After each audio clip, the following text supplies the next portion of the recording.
This video has sent a shiver across Ukraine. The marching young men are far-right nationalists from the National Militia or National Militia.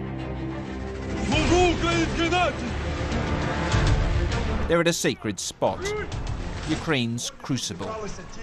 Maidan, Independence Square in central Kiev.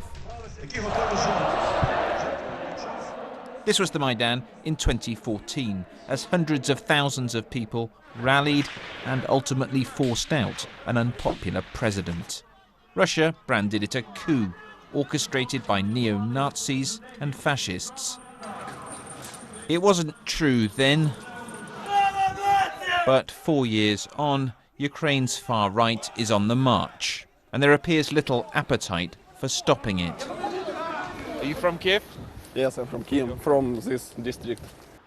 The National Militia have permission to patrol unarmed on Ukraine's streets. So what are we looking for, Alexander?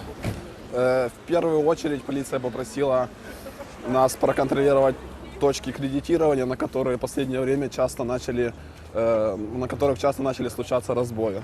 Вот. И уже косвенно мы контролируем вообще ситуацию на улице, то есть пытаемся выявить какие-то правонарушения и среагировать. It's pretty tame stuff. They spot a woman drinking alcohol near a kid's playground. Либо допивайте сейчас, либо выбрасывайте нам. Не, жалко, вы бросите деньги заплачили. Или дома там допить, просто на детской площадке.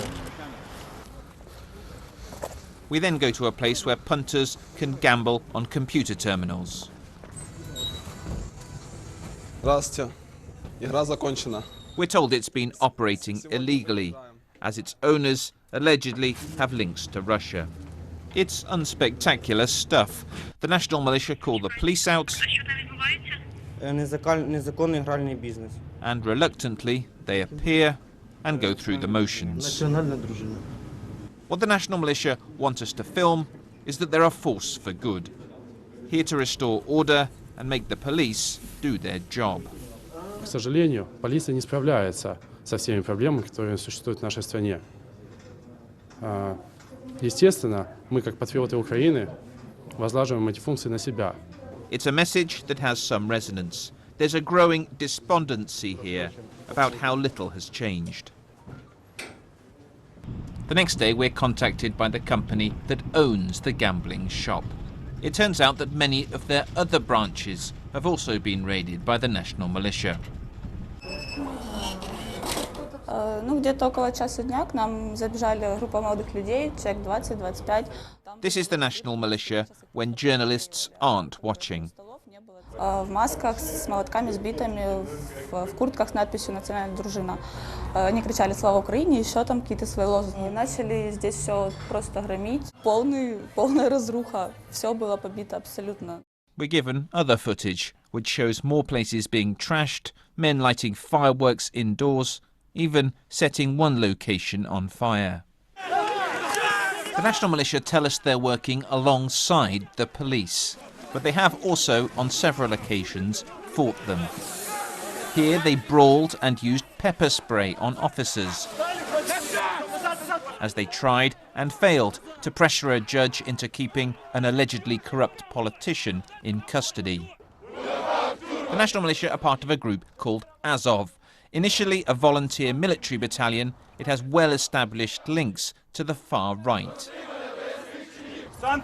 Its founder, this man Andrei Beletsky, has in the past expressed racist and anti-Semitic views. And its logo has clear Nazi overtones. My favorite quote from Andrei Beletsky is that the destiny of the Ukrainian nation is to be an avant-garde in holy war of white people against underhumans led by Semites. Beletsky now denies he ever said that, but as this oath-making ceremony shows, he's not running away from the dubious imagery. Azov has now started a political party, as well as launching the National Militia. The toxic racism has, in public at least, been replaced by patriotic nationalism. Do you now reject those values that you had in the past? Багато води витекло з того часу. Багато чого змінилося в країні. Ми декларували завжди законні вимоги, законні бажання в управлінні державою корінного населення, управління державою. Is it ever okay to use violence to achieve your aims? Коли особа намагається придушити або подавити волю народу з допомогою правоохоронних органів, частних армій чи якихось інших структурних, неструктурних підрозділів, тоді народ має право витребувати навіть в силовій боротьбі своє право назад. The National Militia have already been flexing their muscles in Ukrainian politics. This is the city hall in the town of Cherkasy. Look at it now. All round the outside are security officers. There are more police here today than there are representatives. And the reason the police have come is because at the last session, this happened. The National Militia, together with some war veterans, turned up and stood among the deputies, announcing that no one would leave until the mayor's budget was passed.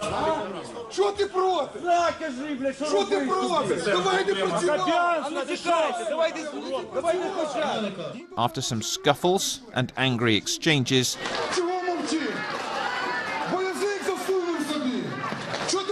the budget was passed. Зараз Черкаси стало тренувальним майданчиком для військового перевороту в Україні. Alarmist? Perhaps, but many people, not just in Cherkasy, are wondering whether the National Militia are being mobilised as part of a bigger political play. Без погодження МВД, то такого існувати в Україні не може.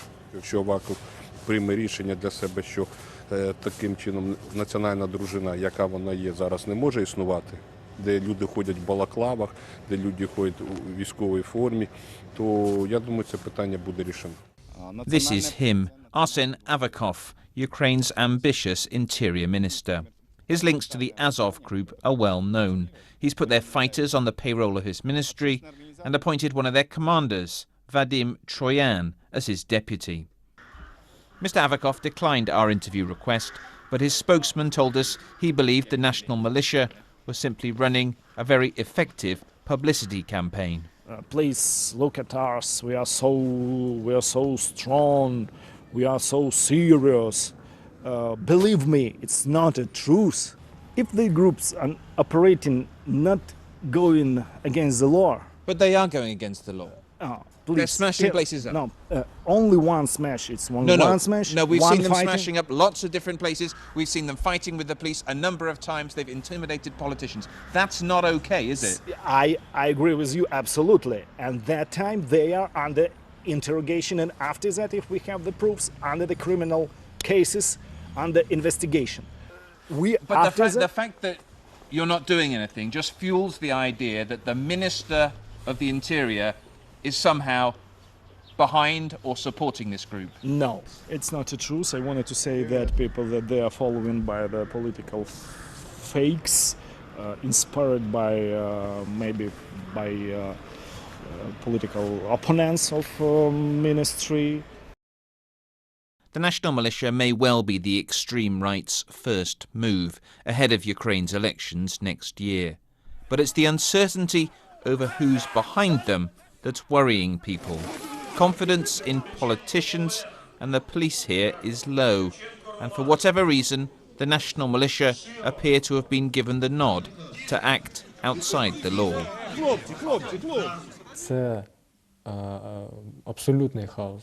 У нас немає на що спиратись. Наша країна розвалюється. У нас немає порядку. Тому ми і стоїмо на засадах безпосереднього порядку, українського порядку. Як історія, вона повторюється, якщо ми подивимося, що відбувалося в Германії там 37-39 рік, да, коли воно фашизм тоді піднімався, то в принципі можна, я б їх цим самим зрівняв. It's an apocalyptic warning, but it's a reminder that 4 years after Ukraine turned away from Russia towards Europe, the struggle for its soul is far from over.